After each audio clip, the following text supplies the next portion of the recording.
વંચિત સેવા ટ્રસ્ટ બનાસકાંઠા એવું ટ્રસ્ટ છે કે જે ગરીબો, વંચિતો અને દરિદ્રોના ઝૂંપડે જઈને ઊભું રહે છે.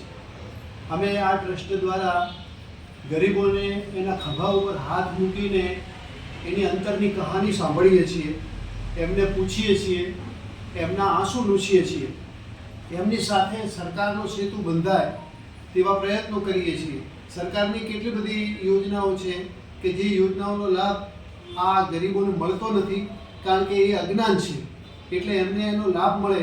દાખલા તરીકે હમણાં એમણે આયુષ્યમાન કાર્ડ આપ્યા, એ સિવાય એમને ચૂંટણી કાર્ડ, રેશન કાર્ડ વગેરેની અંદર પણ વંચિત સેવા ટ્રસ્ટ મદદ કરી રહ્યું છે. આ ટ્રસ્ટ દ્વારા આજ સુધી અનેક પ્રકારના કાર્યો થયા છે. એ બધા કાર્યો પૈકીનું એક કાર્ય છે બંધુ બાલ ઘર.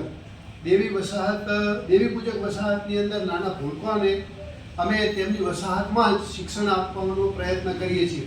અમે એવું ઈચ્છીએ છીએ કે આ જે બધી જાતિઓ છે, હજારો વર્ષથી એ માગતી આવી છે અને સતત એમની જે યાચક વૃત્તિ છે એને દૂર કરીને એ સમાજ સ્વનિર્ભર બને, પોતાના પગ ઉપર ઊભો રહે અને હજારો વર્ષની પરંપરાને તોડીને એ માગે નહીં, પણ એ પોતાની જાતે જીવતો થાય. એ પ્રકારના કાર્યક્રમ માટે અમે એમને શિક્ષિત બનાવવાનો પ્રયત્ન કરીએ છીએ અને વધુને વધુ શૈક્ષણિક સંસ્થાઓ શરૂ કરવાનો અમારો ખ્યાલ છે. એ પૈકીની દેવી પૂજક વસાહતની અંદર જે બંધુ બાલ ઘર બનાવ્યું છે તેની આ પ્રવૃત્તિઓ